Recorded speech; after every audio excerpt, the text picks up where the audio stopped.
Hi, today we're going to discuss a new Torah portion which is called Toldot.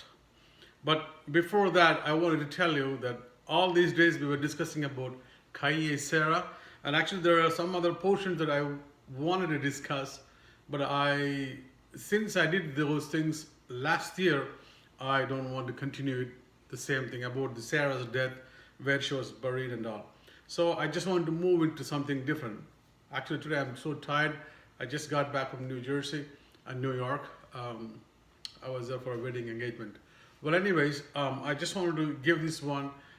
Before going diving into the Torah portion, I wanted to give you today certain things, because each and every time when I am coming here and I'm talking about Torahs and I'm talking about commandments and I'm insisting on people to follow the commandments, and you might think that why is doing like this, because the Bible in the New Testament it says that as long as the Jesus told, I think the Matthew chapter 22, he said that if you love your God, if you believe in your God, if you worship your God, and if you love yourself as the neighbor, so if you keep these two commandments, it covers everything. These are the things basically you need to follow. You don't have to follow anything else. So all the Old Testament commandments are completely covered in this one. So we have a wrong idea about that one. But I was kept on insisting you guys, there are 613 other commandments rather than with the 10 commandments. The 10 commandments are handwritten commandments by God himself, but the 613 commandments are been told to Moses in the Mount Sinai as verbally, and it has been recorded in the Bible already. It is there. So these are the things that I was trying to explain to you all these days. And but there is a question: if God loves us, I mean, like regardlessly whether we are observing it or not, God is a loving God. If God loves us, why should I worry about the rules? I do not have to worry about the rules. That's the biggest question everybody has. I mean, God is a loving God. Why should I observe all these commandments? I'll tell you this one today, because we need to know why is that. Remember that when we left the portion of Isaac's or Rivka's wedding, in English it's Isaac and Rebekah's wedding. So Rebekah got pregnant, and the first pregnancy was from Rebekah itself, the twins. And usually they say the fraternal twins are born in the two fallopian tubes, because two eggs are considered in the two different tubes, and then you get these two fraternal twins. But the rabbis theologically, study what it says, that Rebekah had the two babies in the same fallopian tubes, and usually the twins are, most of them, identical in all the ways. In all the ways they are identical, but there are some differences happens once in a million baby or something, because there was a twin in Jamaica. One was a Jewish based and other one went as a Nazi Hitler based, and it is a real fact in those days. It happened. And also one twins happened in Germany. One was a black baby and the other one was a white baby. And likewise, Rebekah had these two, the twins, Jacob and Esau, and both are so different characters, totally different. In order to worship or service God, there are two ways that you can do. One thing is you are naturally being, spirit-filled or holy or pious, and you're worshiping with the holy God, and because the holiness is inside you, you are so quiet and pious, and that's one way. Everything is naturally occurred to you, and then you do it. The other one is that you rebel against certain things, you really fight with the forces, and you come out and then you worship God in a way that God is expecting. It is much more spiritual than the what is the natural way. So there are those two ways that you can serve the Lord. The same way Esau and the Jacob was two different characters. But remember that these two people, how come Rebekah was having these two twins, which is going to become two nations, and both of them are fighting already, and they're going to come out and they're going to fight back again also. How come Rebecca, adjusted this one? How she made this one, more wonderful people towards God. I mean, how she could able to pick up Jacob to serve God, because Jacob was the person who was pious, and he had those characters, and also he was strong enough to do certain things. But Esau was totally different. He was a fighter, but he had all the potential quality to lead a nation, to lead everything. He was much more potential than Jacob. But how come Rebecca was choosing Jacob? Because Rebecca saw that Jacob was having all the qualities that who can be the father for the whole Israel nation. So Rebecca chose Jacob to do, to get the blessings from Isaac. Now, when Isaac was touching and he was trying to find out when his eyesight were gone, he could able to feel Esau, but the sound was Jacob's sound. But quite naturally, if you see the twin sound, if they're identical twins, they both were identical. Esau and Jacob were so identical twins. If these identical twins are there, their sound, their voice also will be the same sound. There won't be any differences. But what Isaac meant was the verbiage, the grammar, the language, the words that was used at the time was resembling like Jacob than the Esau. He could able to see the Jacob's words. That's why he said he sound like Jacob, but your skin or your outer layer resembles like Esau. That's what Isaac was telling to them. So it was kind of identical twins always have this. Most of them have the same voice, and there is no difference in them. But Isaac was telling about the words, how he's been pronounced, the words, and how he used what are the words normally usually used by Jacob. That's what he was trying to mention. So in these two things, what it is, a person can become circumstantially, he can successfully, bring out his nature, turn his nature into godly nature and to worship God. That's what the Esau's part.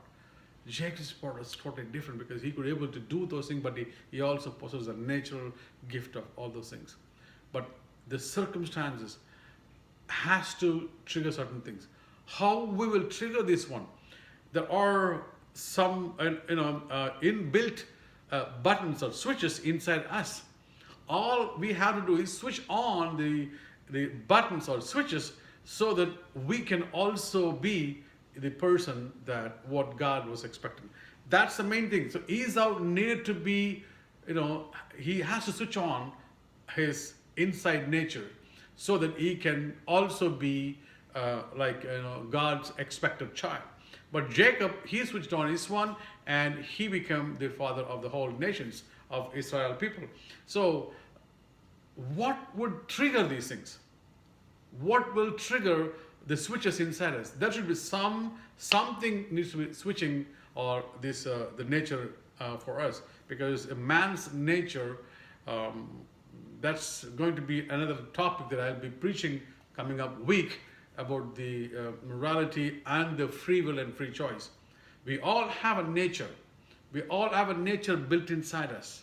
So the whole human lifestyle or life is to change the nature inside us.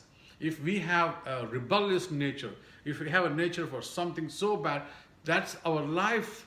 We do not have any free choice. People think that we have free will, we have free choice in this world. We don't have any free choice, or we don't have any free will. Because I'll tell you one example. When God sent Abraham to Egypt, he already predicted, he already prophesied that your generation will be slaved 400 years in the country of Egypt, and then they'll be brought back. So the Egyptians' free will was already been predetermined by God. So there is no free will or free choice how to live for the Egyptians. How come they can get blamed if these people will be slaved there and they will be, brought back by Jesus, by God? How come? Why would God punish Egyptians? That is something. It is predetermined by God. So once everything is predetermined, what type of a free will or free choice do you have? Nothing, zero. So we don't have basically a free will of our lifestyle living or free choice. The free will and free choice comes where? Because we all born in some kind of a nature. Maybe you are a nature, a person. Sometimes you might have heard about people saying, "Oh, this is my nature. I can't change it. This is how I born. I'm going to be like this." That's how people tell.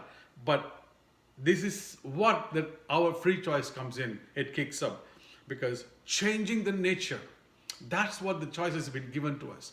Changing the nature and choose the good or bad, and to move along with that one. That is the free choice that we have. Other than that, we do not have any free choice of it. We must change. But how we can change this free nature? That's why God is coming in here.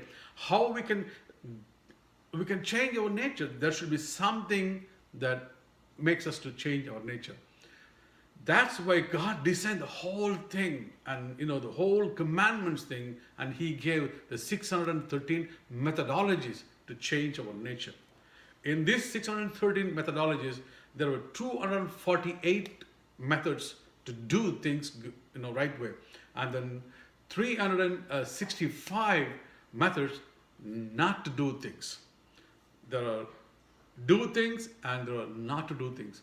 If these methodologies were strictly followed by a person, and then he can automatically become the serviceman, the worshiper, the God's expected person in a human way possible. That is the only way that we can live under the sun. That's why he said that we must follow the commandments of regardless period, and we've been missing it because we all have some kind of a nature in us. Because we all sinned, we all from the Adam and Eve, because they were all sinned. Because remember that when was a man lived righteously except Jesus Christ? When was the time? There's only one time, I would think, before Adam and Eve met the Satan, and after that creation. That's the shortest time period a person, a human being, lived as so righteous as possible. But once they met the Satan and they become sinful people, and then all these, their souls got diseased with everything. The soul disease is very difficult. Disease with the jealous, with anger, vengeance, everything came in, all the sin came in. Now, when we all born with those type of nature, now it is our responsibility, it is our free choice to change that nature and to become holy towards God. In order to change our nature to become, that's where the commandments kicks in, which was given by God Himself. He knew how to become. So that's why He said that we must follow the commandments completely. We cannot just take these two commandments, and then even then the two commandments, what they're talking in the New Testament, it is not telling that you have to follow only two commandments. It says that it includes, it covers everything, all the commandments, but it never said that you should only follow these two commandments. It also talks about, it includes the commandments and the prophecies. So it never told you must follow only two commandments, that's it, fine. No, it's not, that's wrong. So God has given us an opportunity to follow these commandments. You will know, you will be knowing what I'm talking to right now. You should know about this because this is how God expects it. Because the only way a mankind be, more righteous or more, moral person, you need to follow these 613 commandments, mitzvahs, which was given by God. So I think I answered the question which was asked by, if God loves us, why should we follow the commandment? This is a free choice for us in order to change our nature and to become a holy person.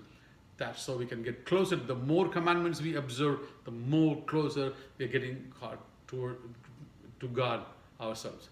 So I'm going to continue with the Toldot Torah portion next week, and I hope you got the point where I'm coming from. And until I meet you next time, Shabbat Shalom, have peace, bye.